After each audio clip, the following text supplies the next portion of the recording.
Before we get into this week's episode, I have a very special announcement I'd like to share with you all.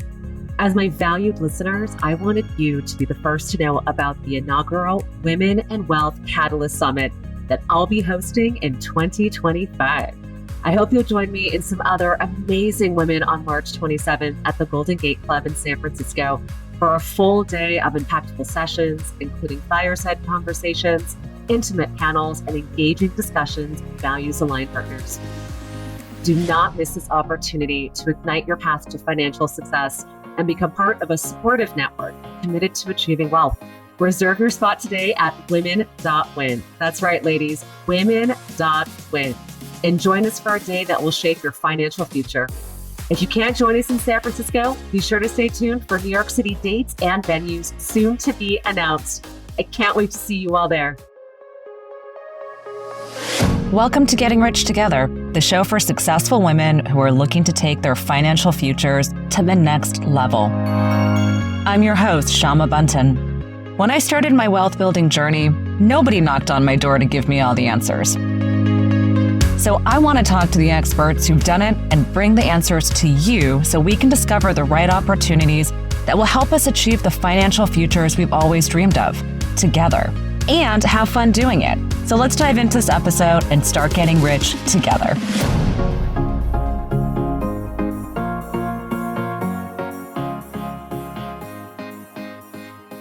What fun you are in for today. I am joined by Kristin Merrick, who's a financial advisor at O'Keefe Financial Partners. And what I love about Kristin's story and what we're going to dive into is what it was like to be a fiercely independent, fabulous woman rising up on Wall Street, and then what it was like to take a different turn and go into business with her family.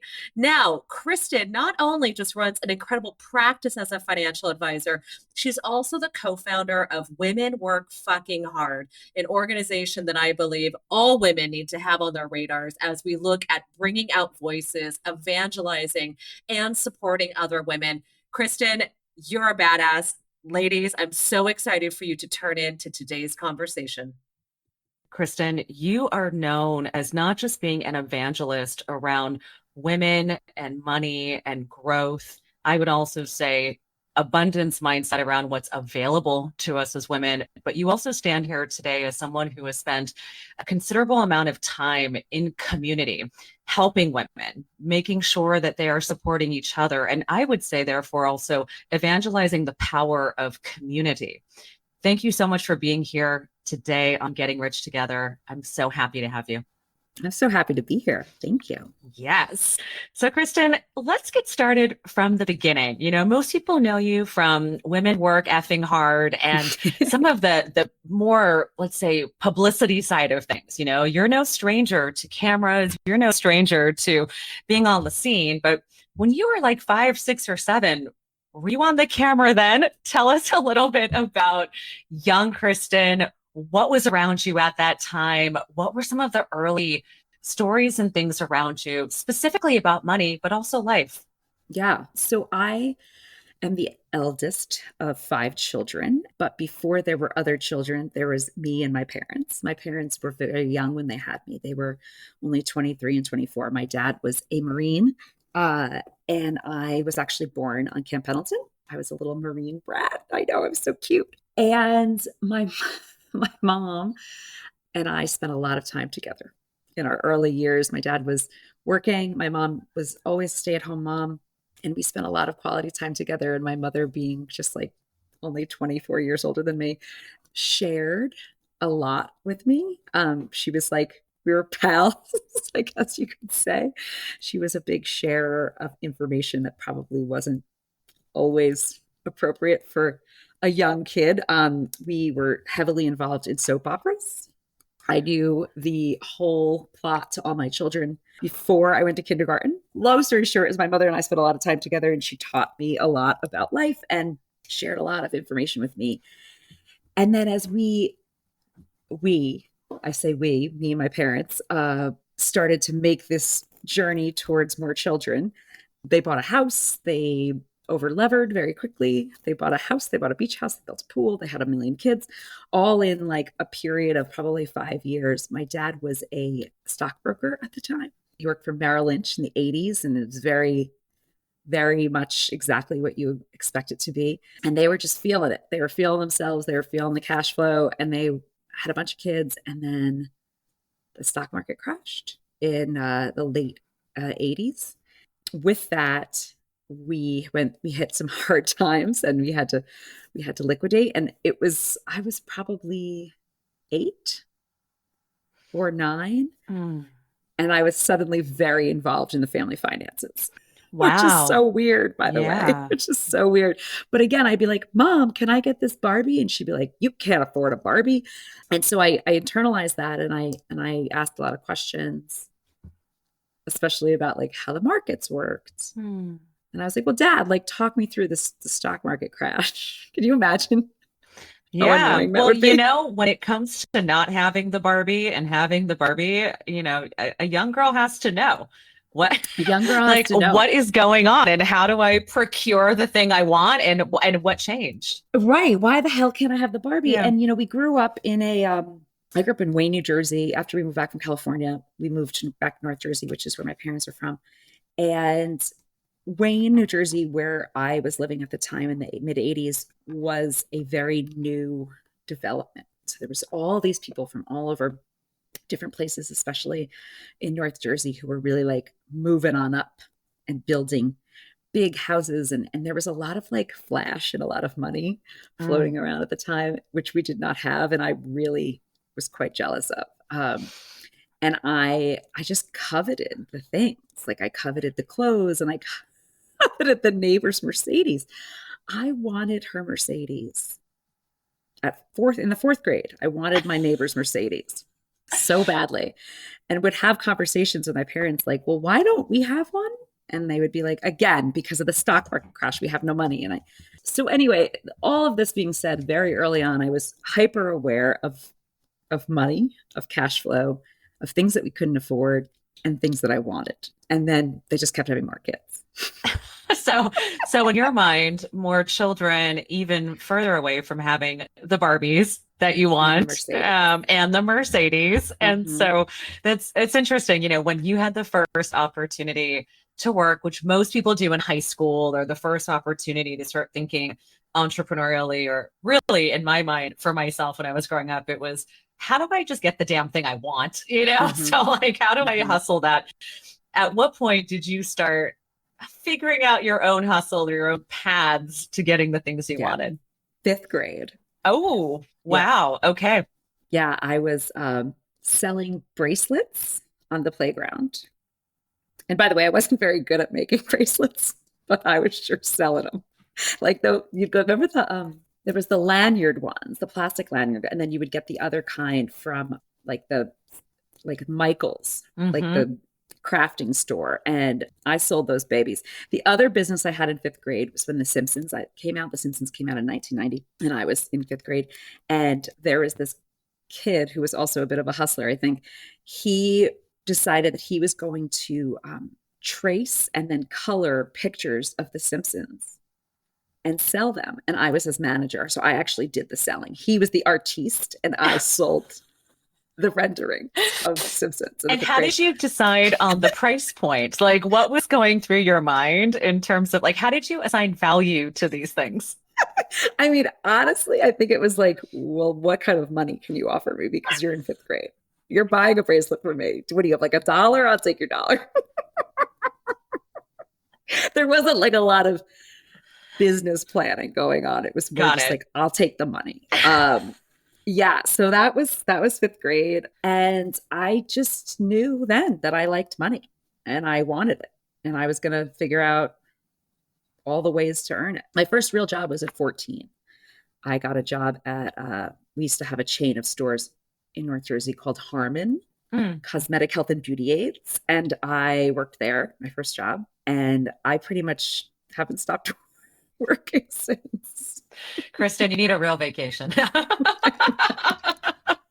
You know, having a job in high school is sometimes, I think, really exciting. And then also it gives us this opportunity to have money, but also without consequences, which is certainly really different as you get older and then you have money and you have to pay for things. And so Mhm. while I've always been grateful to also having had work so early in life, I'm also like, man, it kind of set me up for a rude awakening because at that time you're making so much money, but you really only have to spend it on things you want. Right? There's no like rent you have to pay. There's Mhm. like nothing. It's all fun money, which is very deceiving, I think, as a young person. As a person, yeah, as a young Totally, person. totally.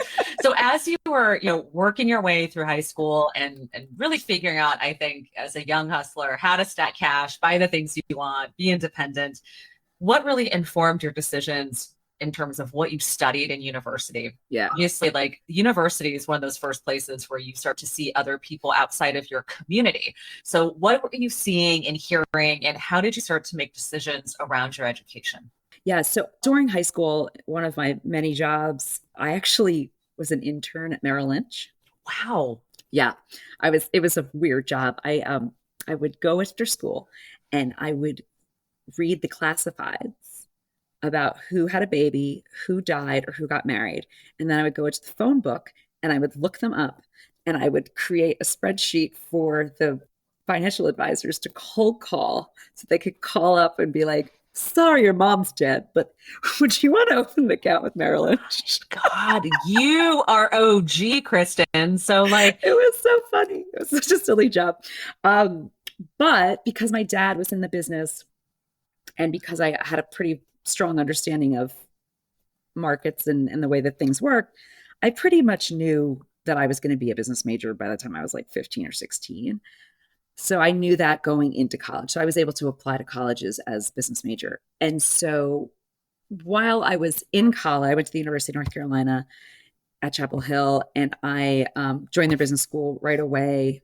Pretty like tough program and very like structured business program.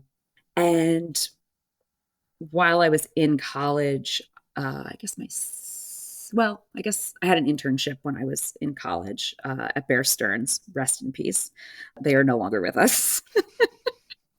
RIP, so many financial institutions that Yes, that but that was my first trading floor job. And then while I was a senior in college, I did a bunch of interviews. We had a lot of on-campus recruiting, and that was like when the decision making happened, right? Because you had to decide at that point what kind of finance person you were going to be. I was always going to be a finance person. Like there was never like are you going to go into marketing or HR? No, there was wow. always going to be finance. And so my senior year of college, I went through, gosh, I don't know, 12 different banks. Some of them were investment banking roles, some of them were sales and trading. Where I landed and where I felt immediately drawn to was liquid markets, but so sales and trading, but specifically foreign exchange, um, which to a young gal who doesn't know much felt like super exotic, right? I mean, Like, yeah, you hear ooh, foreign exchange and you're like, so when are we going to Bora Bora? totally. Like, sign me up.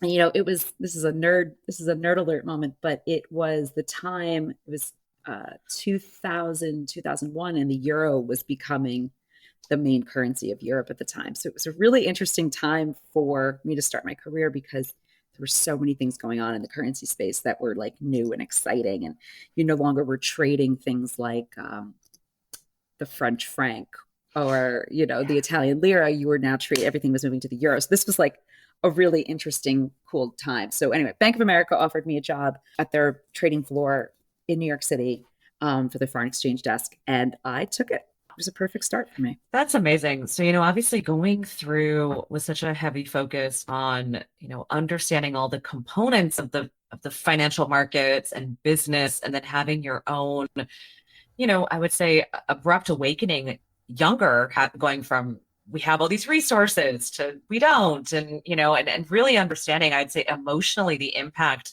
of money, and then now working at Bank of America. At what point in your early financial career did you start to either sock money away for savings, put it in a 401k? obviously starting salaries, no matter when you graduate, but starting salaries are always typically pretty low. So how did you sort of navigate your early years and what you did with your money at that time? Yeah. So I made a lot of mistakes in my early 20s. I didn't, it's funny, like everyone's like, well, your dad was a financial advisor. Like you must have always made all the right choices. And the answer is I did not. What I always did from the very minute I started working was that I always maxed my 401k. Mm. That was like the number one thing I did. I made sure from the first day of my job that every single opportunity I had to max, I did it. But that was like the only good decision I made in my 20s. The rest was spent on martinis and Bloomingdale's. And that is and taxi cabs. Yes. So I always laugh because I was first of all, my salary was $55,000 a year. This is 2001. They gave me a $10,000 signing bonus, which might as well have been $1 billion. I was buying drinks for all of the University of North Carolina. Like everyone who would walk by got a shot of tequila. So I was very rich for my $10,000. And then I had a $55,000 salary and then a potential for a bonus. I got an apartment for, I don't know, I think $1,100 a month. I shared some terrible dump on the Upper East Side, but I was on 68th and First, which there's no easy way to get anywhere. I took a cab every single day. You were living rich, Kristin. So after my first year, not even my first year, I hadn't even got my first bonus, but I had a conversation with my dad one day and I was like, oh yeah, well, I got to pay off a credit card. And I remember where I was sitting. I was on the trading floor at work and he came through the phone at me and he was like, what do you mean a credit card? You shouldn't have a credit card. And I was like, well, it's like $6,000. And he lost his mind and he sent me $6,000 and I had to pay off my credit card immediately. And then as soon as I got my bonus, I had to pay him back. But what I didn't understand about bonuses was that they get taxed like half, right? So I got a $20,000 bonus, which after I got taxed on it was 10,000 and I had to give him six. Oh my God. So you were like, all of this hard work I just did barely paid off. So I had like $4,000. So anyway, those were my 20s. I do say this all the time. You only have to do like 20% of the things right in your 20s.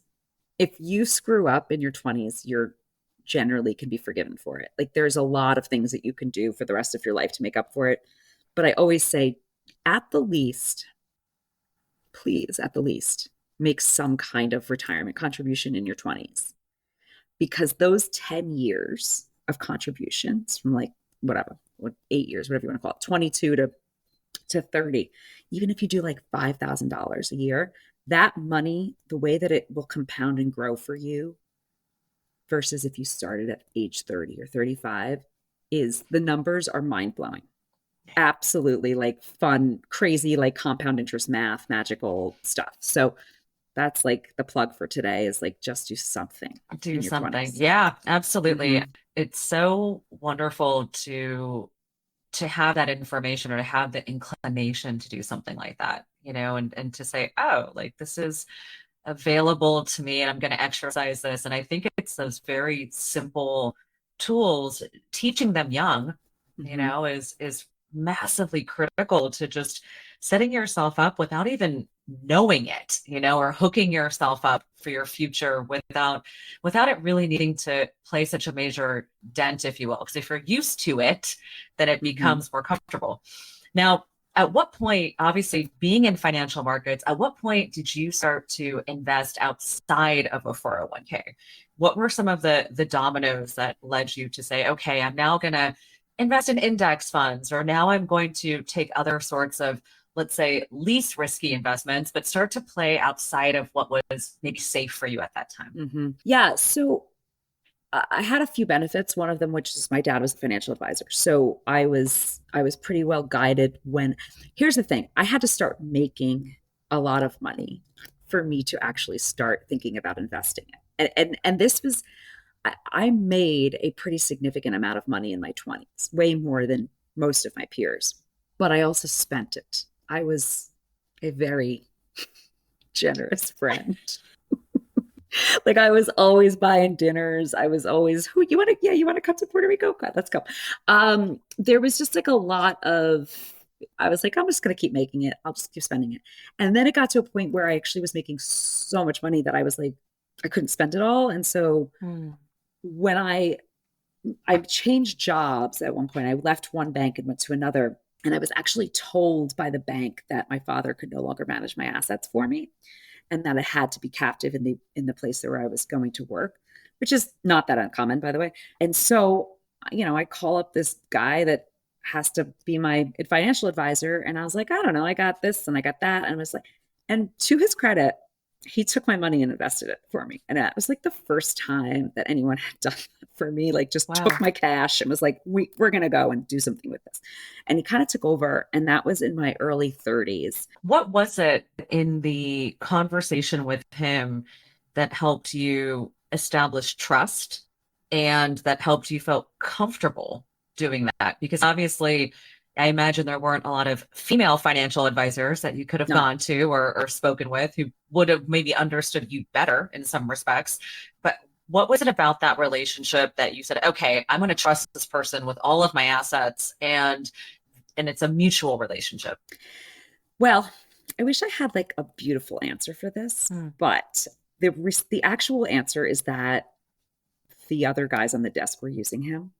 And it was like a little bit of like if they're using him, they're a lot richer than I am. So if they're going to use him, I'm going to use him. And there was also a mentality on the trading floor, pretty much the entire time I was on the trading floor, that like, it was a little bit like the cobbler's son has no shoes type thing, where like you didn't spend a lot of time, or at least I didn't know, the people surrounding me didn't spend a lot of time thinking about their own personal wealth. We just made so much money and it just kept kind of coming. And so you didn't spend until, at least me in my late 20s and early 30s, wasn't like spending enough time and effort and thought on this. So when I had this advisor kind of be like, I'm just going to take over, it was a little bit like my car mechanic being like, I got this. Yeah. Just you go. I got it. I'll take care of this. I'll call you in a couple of weeks. And so it was really these other guys using this guy. He wasn't anything great, to be honest with you, but he did kind of understand that I needed to have like a little bit of like a push in order to get it done. That's great. And go ahead. Which is, by the way, like usually what most people need. Yeah, of course. Did you guys sort of establish quarterly calls, or did you kind of set it and forget it? Like, what was set it and forget it? I was like, oh, I guess I have another like 50 grand I should do something with. I was wildly irresponsible until I actually became a financial advisor. Yeah. So let's talk a little bit about sort of your career growth, obvious, rise to success, and then deciding to literally take your own financial future into your own hands. It's fascinating to see sort of finances really permeating your life in almost every single capacity. I mean, I guess one would say finances do that, right? All of our decisions seem to have financial ramifications or considerations. So talk to me a little bit about, throughout your career and then before making this big leap and decision to go into your own practice, were there any things that you learned, saw, or experienced before you made the transition that really influenced you? Yeah. So this is a great question, because at the time, you don't realize like how much things are going to impact you. And then you look back on them and you're like, oh God. So, the financial crisis took place in 2008. And I was, deep in the muck of the financial crisis in terms of sitting in the middle of a trading floor, handling a bunch of illiquid assets that clients couldn't get out of. I was covering hedge funds at the time. It was a really dark period, and I learned a ton. I learned a ton in the actual moments of 2007 to 2009 about like how the world was essentially falling apart from a financial point of view, which was fascinating, and life lessons I'll never forget. The personal part of this happened afterwards, and it was more of a 2009 to 2011 period in which I was at Morgan Stanley, and there were plenty of people around me who had been working way longer than I had and had built really large lives. and they had bought many homes, and they had kids in private school, and they had club memberships, and they had overhead that still to this day like makes me break out into a sweat. And what I witnessed during that time was some very senior people and some very wealthy people who had made millions and millions of dollars for many years have to materially change their lives. Wow. Because it just wasn't going to be like that anymore. And I had a boss in particular who, he sold the apartment in the city, pulled the kids out of private school, moved out to the suburbs, sold this, did this. And had to completely uproot his whole life. And I just remember at the time before I had kids, I remember being like, oh, I don't want to ever live in a position where I would have to massively change my life if something happened to my job. Yeah. And I don't ever want to be in a position where I live beyond my means. And it was a really important moment for me. And it was kind of not simultaneous, but it was a few years before I made this career transition. And so it was just such an important time for me before I had kids to be like, get a grip. You make a ton of money. Why aren't you like being more thoughtful about it and being more, and that's when I really started to care in my early 30s. I started to be like, you know what, Kristin, like you're being ridiculous. And so that seeing what happened to so many people during the crisis kind of combined with my own, family, starting to have my own family, and then adding to that a career change. It was a really interesting few years for me.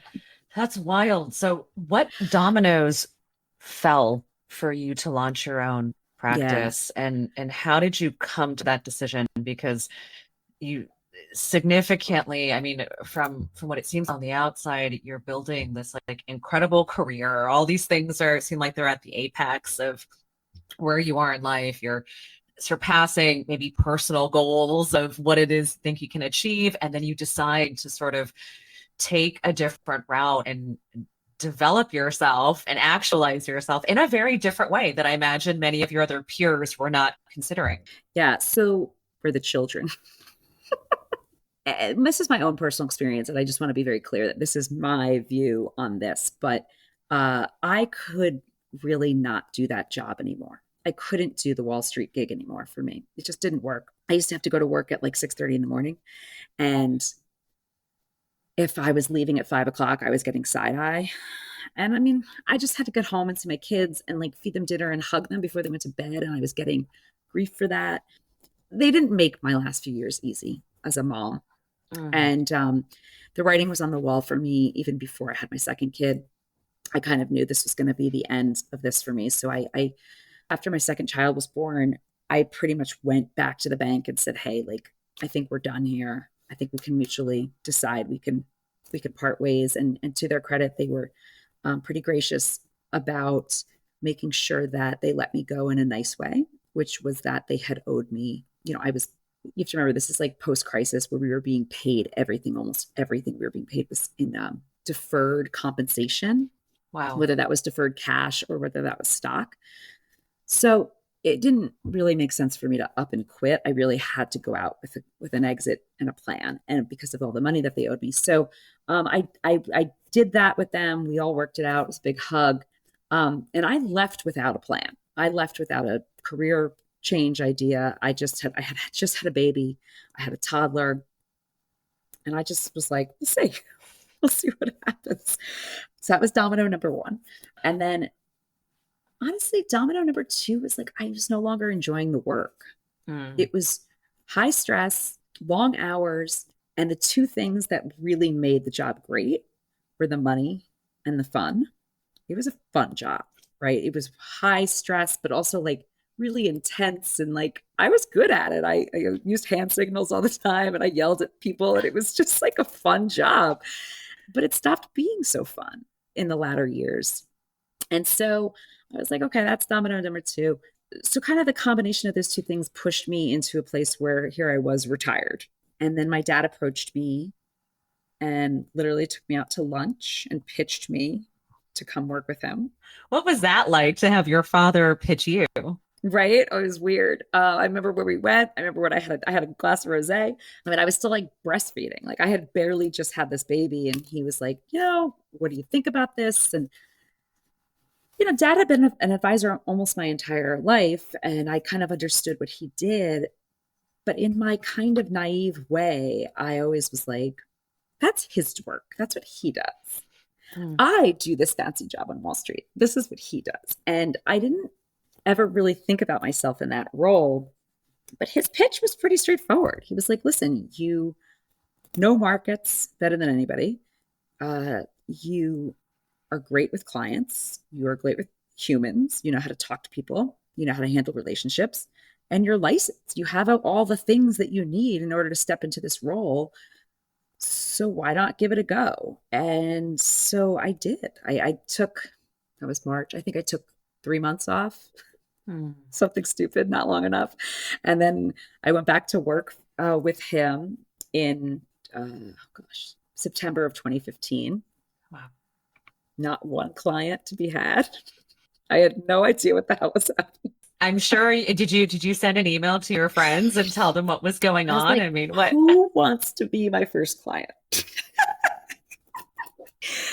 Turns out not a lot of people said yes to that. Nobody wants to be the first client. It was an interesting start. Let's put it that way. I mean, I think that's really it's incredible, I think, sort of how we end up in the places that we are. So when did you start to hit your stride in that capacity? And then, similarly, your life, I mean, it's no wonder things stopped becoming fun.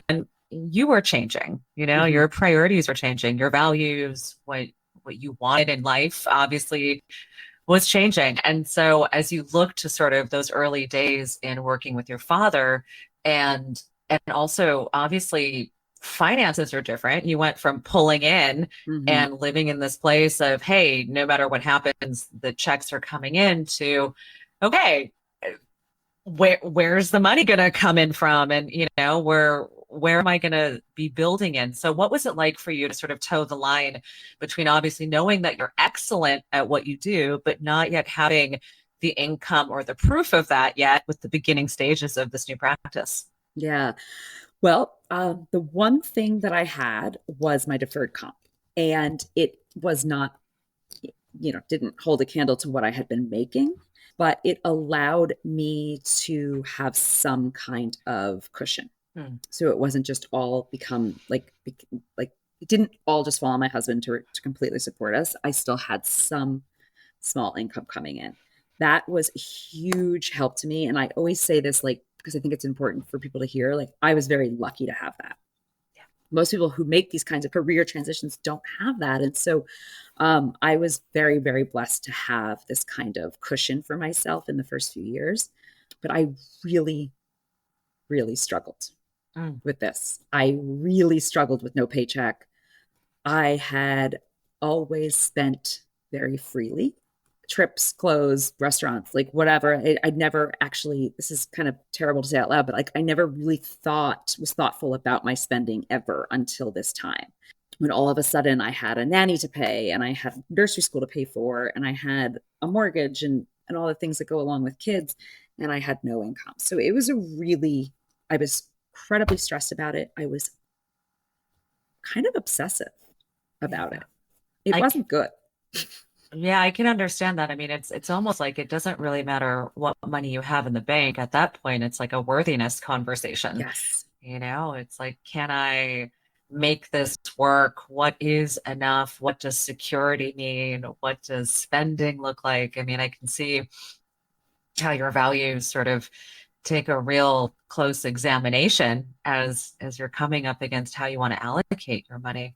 And then also moving into the space now of working with others with Mm. their money, so I'm sure during that process, not only do you get a chance to self-reflect as you work with other people, but you also get to learn quite a bit around the psychology in this far more intimate way. What were some of the interesting things you started to learn as you built your practice? Yeah. So by the way, this is like one of my rabbit hole things. So we could be here till like next week, if you allow me. But they're like the lessons are endless, that I've learned over the last few years. But psychology of money is a fascinating subject. There are so many almost like personality types that can be wrapped up in money, right? I call them like Sally Spend a Lot or like Franny Frugal. They're always women, by the way, only because most of my clients are women. So everybody gets a female moniker. But, and so many of this, to the point of your whole podcast, right, is like so many of these personalities are based on how you were raised or something that maybe happened to you during your childhood or in your 20s or something along those lines, how you were taught about money or maybe how you weren't taught about money. What like for me as a kid, money was important. I knew about money as a fourth grader. I would venture to say that most fourth graders don't think about money. Right. I would go on. And so watching so many different things and patterns expressed through my clients has been a really fascinating thing. There are people out there who money is a real problem because it's almost an addiction. I see. Mm-hmm. And unfortunately, like food and money are the two things that you can't not deal with in life. Yep. And so there's a lot of correlations between people with food issues and people with money issues. And generally speaking, those are all related to more like higher level control things. There's trauma. So if you had, I've seen a few people who maybe had wealth when they were younger and something happened to their family at some point that caused that wealth to go away and the trauma that brought on for them. And to see that manifest is, I know a family this happened to and their siblings and how different the siblings are and how they both deal with money in such drastically different ways, despite the fact that they had the same parents and lived through the same moment with them, right? There's just so many different patterns that we get ourselves into, bad spending patterns, just bad habits. So much about money is habits. Were you able to see yourself through any of these women? Oh, yeah. Were there things that you were like, oh, wait a second, now I realize this about myself? And like, absolutely. Absolutely. And I had to, especially the spending stuff, like I really had to do a lot of work on that. Like, before kids, I never thought twice about going and dropping $3,000 or $4,000 on some clothes. Like I was just very happy to do that on a Saturday afternoon. I think about that now and I'm embarrassed, but I have to be honest about it, right? Like I have to tell you in the world about it because these were the things that I was doing in my 20s and 30s that were truthfully, I wish I had a version of myself in my ear. Like I didn't have me, current me, telling young me that I needed to stop being such a dope about money and stop being so frivolous, right? I think about that a lot. I think about how valuable having somebody in your ear really young is so crucial, so crucial. Absolutely. And so during this time of building your practice and growing this book of business and growing these beautiful relationships, you also co-founded Women Work Effing Hard. And, it's really to me, when I see the correlation of that in my mind, I see it as like, wow, like here's this powerhouse woman who's attacking sort of the hardcore nature of finances on a very personal level, and then also approaching money and power and community from a much more exported, world changing point of view. So both the internal, here's, working one-on-one, but then also here's how we can create an ecosystem and push women categorically forward. Can you share with me a little bit about how you came to this decision and then really how that's really impacted you being in community with all these women and the work that you've done, again, as you've been thinking more about your own money and what money means to you and your own values? Yeah. So Women Work Effing Hard started in 2018 and it was a little bit of like, it's a ridiculous name, right? But so true. But so true. But also, it kind of started as a joke. My best friend Lindsay Shookus, we've been best friends since college. She called me one day. She said, "Listen, I have this wonderful person who does like all my skin. She comes to the house. She works so hard. She's so beautiful. She's so fabulous. She needs more business, and we need to get her more business. How should we do that?" And then Lindsay, like being Lindsay, was like, "And I have an idea. Let's throw a party. We'll throw it at my apartment. We'll invite 50 women who are cool, like not our best friends, but like people who are cool. They're different industries, but they're in New York City, and they would hire this woman to bring her business." She's like, "Should we do it?" I said, "Yeah, let's do it." She says, "Great." And I'll never forget it. She was at SNL. I was building this business. We had kids, like really young kids. We were both really tired. Right before she hung up, she's like, "And we're going to call it Women Work Effing Hard." And I was like, "Done." Click. So we throw the first party. It's a huge smash. People are like, "Why are we here? What is this party?" And we're like, "Oh, nothing other than just like maybe hire her for your skin, and maybe think about how you can give back to a greater good." And then the next year it happened, and then it just became this thing that Linz and I decided was like our vessel for good, without sounding like we're like philanthropic. Like we're not. This is not a 501c3. This is not a nonprofit. This is not a profit either. We make no money. This is fun. This is creating change with fun. Totally. There is $0 in any of this, but it is incredibly bucket filling for us. It is. I always joke, like, if you want to make my day,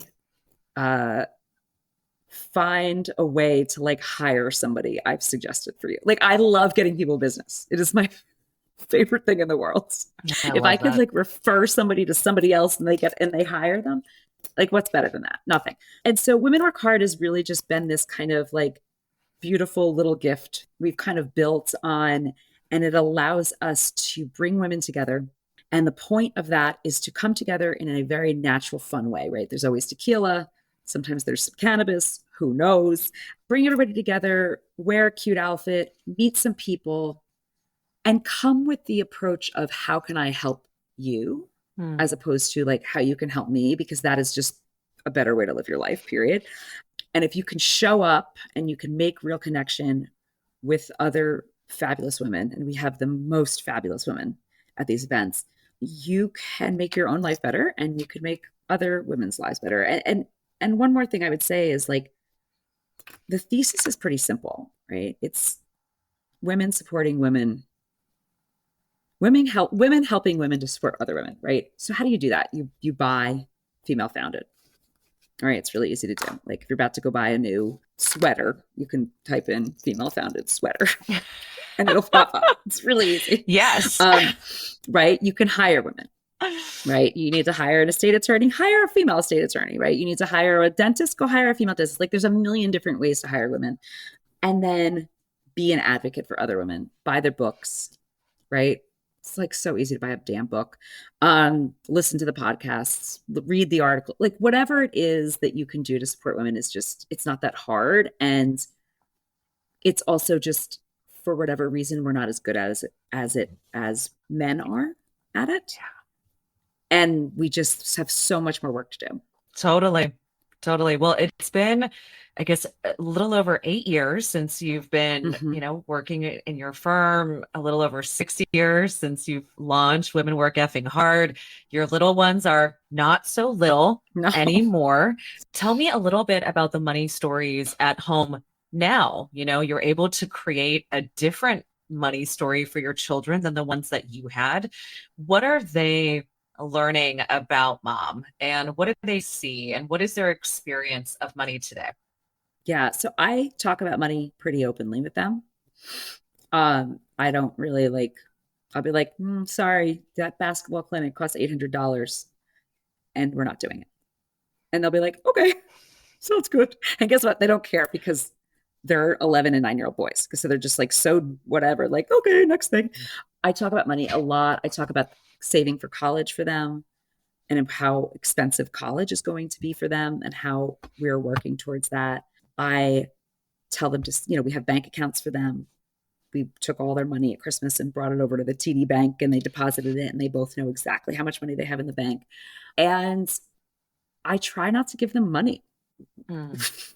I mean, that's the truth. I mean, that they don't need money right now. They're still little, but they want to go to the deli and get a slushie. I'm like, well, you better go hit that big piggy bank, because I'm not giving you cash. My older kid, I'm afraid to say this because I feel like my mother-in-law is probably going to listen, but she doesn't know. But my older kid got his bike stolen recently. This brand new bike that my mother-in-law bought him. And he's not getting a new one. Like, I'm not buying him a new bike. Sorry, kid. He wants a cell phone. I'm like, you just lost your $550 bicycle. You're not getting a cell phone. Get out of here. Also, you're 11. Hey, you're wait 11. a second.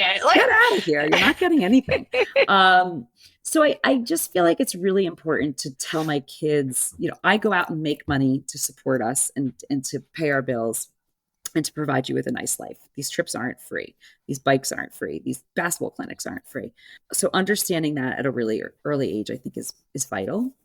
And the correlation between working and paying for things is really important.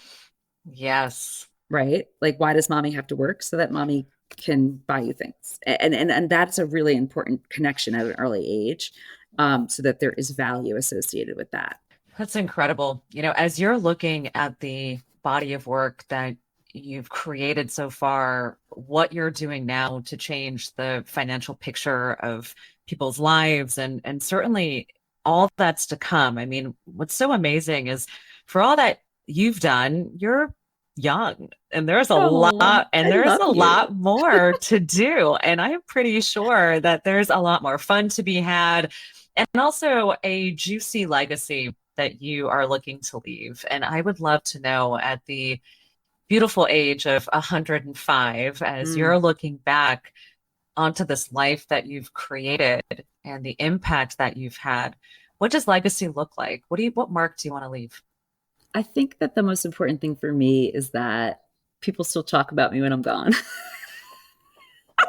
Yeah, girl. I don't mean that in like a all the time, but like I just read a book about this actually, and it was like the idea of like what legacy is, right? And how the idea that if no one's remembering you or thinking about you, then your spirit goes away, which makes me incredibly sad, right?